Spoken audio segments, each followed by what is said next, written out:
नमस्कार दोस्तों। श्वेताश्वतर उपनिषद एक ऐसा ग्रंथ है जो सीधा एक प्रश्न से शुरू होता है। इस ब्रह्मांड को कौन चला रहा है? क्या सब कुछ समय का खेल है? क्या प्रकृति ही अंतिम सत्य है या इसके पीछे कोई अदृश्य चेतना काम कर रही है? ऋषि गहरे ध्यान में उतरते हैं और अनुभव से कहते हैं, ये जगत अंधा संयोग नहीं बल्कि एक जीवित चेतना की अभिव्यक्ति है। एक ऐसी सत्ता है जो हर कण में छिपी है, फिर भी किसी एक रूप में बंधी नहीं। वो न जन्म लेती है न मरती है, लेकिन उसी से सब जन्म लेते हैं। उपनिषद कहता है, एको देवः सर्वभूतेषु गूढ़ः सर्वव्यापी सर्वभूतांतरात्मा।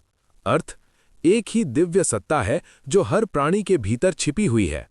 वही सबके भीतर आत्मा के रूप में विद्यमान है। वो बाहर खोजने की वस्तु नहीं, वो भीतर अनुभव करने की वास्तविकता है। ये उपनिषद हमें बताता है कि मनुष्य का सबसे बड़ा भ्रम बाहरी दुनिया में उत्तर ढूंढना है। सत्य किसी मंदिर, पर्वत या आकाश में नहीं छिपा, वो उसी चेतना में है जिससे हम अभी ये शब्द पढ़ रहे हैं। जब मन शांत होता है तो वही छिपी हुई सत्ता स्वयं को प्रकट करने लगती है। तब साधक समझता है, मैं सीमित शरीर नहीं, मैं उसी अनंत चेतना की झलक हूं।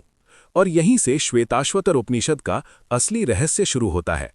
जब साधक पूछता है, अगर वो चेतना मेरे भीतर है तो मैं उसे सीधे क्यों नहीं देख पाता? ऋषि कहते हैं, चेतना छिपी नहीं है बल्कि मन के शोर से ढकी हुई है। जैसे तेज हवा में झील का पानी कांपता है और उसमें आकाश का प्रतिबिंब टूट जाता है, वैसे ही अशांत मन सत्य को विकृत कर देता है। श्वेताश्वतर उपनिषद साधना का रहस्य बताता है। स्थिरता। जब विचारों की गति धीमी होती है तब भीतर एक मौन खुलता है और उसी मौन में परम सत्य की झलक मिलती है। उपनिषद कहता है, ज्ञात्वा देवम सर्व पाशापहानिः। अर्थ है, उस दिव्य सत्ता को जान लेने पर सभी बंधन टूट जाते हैं। ये जानना किताबों से नहीं होता, तर्क से नहीं होता। ये अनुभव तब होता है जब साधक पहली बार अपने भीतर उस साक्षी को पहचानता है, जो शरीर बदलते देखता है, विचार बदलते देखता है, भावनाएं उठते और गिरते देखता है, लेकिन स्वयं कभी नहीं बदलता। वही साक्षी आत्मा है, वही परमात्मा का द्वार है। उपनिषद एक और गहरा संकेत देता है। डर इसलिए है क्योंकि हम अपने को सीमित मान बैठे हैं।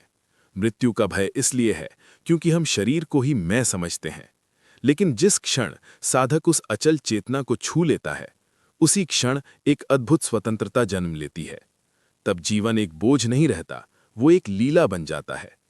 और यहीं साधक के सामने अगला प्रश्न खड़ा होता है। अगर आत्मा शुद्ध और पूर्ण है तो फिर हम दुख और अज्ञान का अनुभव क्यों करते हैं? ऋषि उत्तर देते हैं, दुख आत्मा में नहीं, पहचान की भूल में है। श्वेताश्वतर उपनिषद कहता है कि मनुष्य अपनी असली प्रकृति भूलकर प्रकृति के खेल में उलझ गया है। जैसे अभिनेता भूमिका में इतना डूब जाए कि अपना असली नाम ही भूल जाए, वैसे ही आत्मा शरीर और मन की कहानी को ही मैं मान बैठती है। यही अज्ञान है, और यही अज्ञान हर दुख की जड़ है। उपनिषद एक प्रतीक देता है, द्वा सुपर्णा सयुजा सखाया। अर्थ है, एक ही वृक्ष पर दो पक्षी बैठे हैं। एक पक्षी फल खाता है, मीठा भी, कड़वा भी। दूसरा केवल देखता है, शांत रहता है। पहला पक्षी मनुष्य का अनुभव करने वाला मन है, जो सुख दुख में उलझा रहता है। दूसरा पक्षी शुद्ध साक्षी है, आत्मा, जो कभी प्रभावित नहीं होती। जब साधक बार बार देखने वाले पक्षी को पहचानने लगता है, तब जीवन बदलने लगता है। घटनाएं होती रहती हैं, लेकिन भीतर एक अचल केंद्र जाग जाता है। श्वेताश्वतर उपनिषद हमें भागने को नहीं कहता, वो देखने को कहता है। हर विचार को, हर भावना को, हर डर को, जैसे आकाश बादलों को देखता है। और धीरे धीरे साधक समझता है, मैं बादल नहीं, मैं आकाश हूं। लेकिन यहीं एक अंतिम रहस्य बाकी है। अगर आत्मा साक्षी है, तो क्या वो ईश्वर से अलग है या वही ईश्वर है? ऋषि कहते हैं, आत्मा और ईश्वर दो नहीं है, अलग दिखते हैं पर अलग है नहीं। श्वेताश्वतर उपनिषद का साहसिक उद्घोष है, वही चेतना जो ब्रह्मांड को चला रही है, वही तुम्हारे भीतर साक्षी बनकर बैठी है। अंतर सिर्फ दृष्टि का है। जब चेतना शरीर से जुड़ती है, उसे जीव कहते हैं। जब वही चेतना अपनी अनंतता में जानी जाती है, उसे ईश्वर कहा जाता है।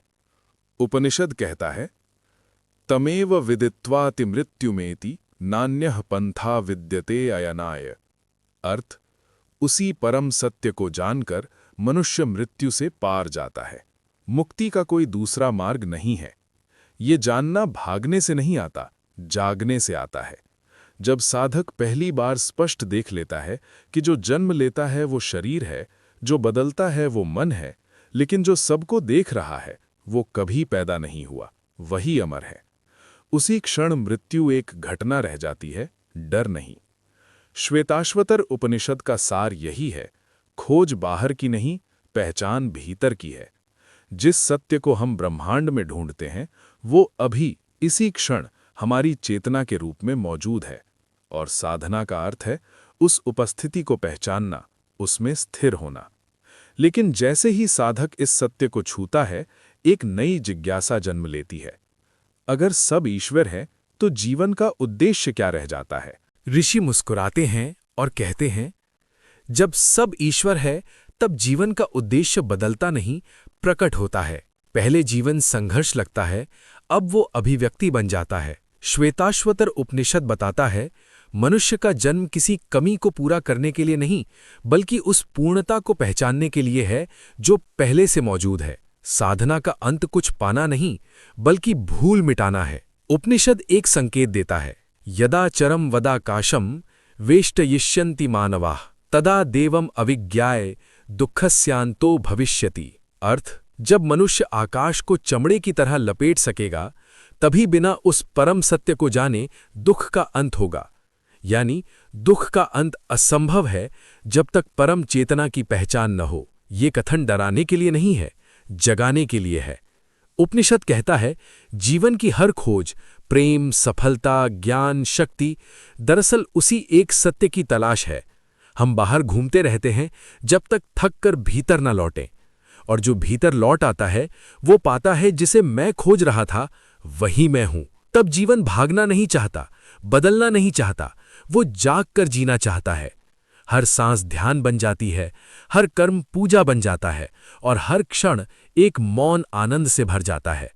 और फिर भी उपनिषद यहीं समाप्त नहीं होता, क्योंकि जैसे ही कोई जागता है उसके सामने एक नया द्वार खुलता है। जागे हुए व्यक्ति को संसार में कैसे जीना चाहिए? ऋषि कहते हैं, जागना संसार से भागना नहीं है, बल्कि संसार को सही दृष्टि से देखना है। श्वेताश्वतर उपनिषद सिखाता है कि जागा हुआ व्यक्ति बाहर से सामान्य दिख सकता है, लेकिन भीतर से वो स्वतंत्र होता है। वो कर्म करता है पर कर्म में बंधता नहीं, वो प्रेम करता है पर पकड़ता नहीं, वो संसार में रहता है पर संसार उसके भीतर नहीं रहता। उपनिषद का भाव है, विद्याम च यस्तद्वेद उभयम सह। अर्थ है, जो ज्ञान और अज्ञान दोनों को साथ समझता है वही जीवन का संतुलन जानता है। ये संतुलन ही मुक्ति का जीवित रूप है। जागा हुआ व्यक्ति न दुनिया से भागता है न उसमें डूबता है। वो जानता है ये खेल है और मैं खिलाड़ी भी हूं, साक्षी भी। इसलिए उसके कर्म हल्के होते हैं, शब्द शांत होते हैं, और उपस्थिति में एक अजीब सा भरोसा होता है। ऐसे व्यक्ति के पास बैठकर भी मन शांत होने लगता है। श्वेताश्वतर उपनिषद अंत में कोई नियम नहीं देता, वो एक दिशा देता है। भीतर लौटो, पहचानो, और फिर उसी पहचान से जियो। तब जीवन साधना बन जाता है और साधना जीवन, और यहीं एक मौन निमंत्रण रह जाता है। ये कथा पढ़ने की नहीं, जीने की है। प्रश्न अब उपनिषद का नहीं, तुम्हारा है। क्या तुम उस साक्षी को अभी इसी क्षण महसूस कर सकते हो? धन्यवाद।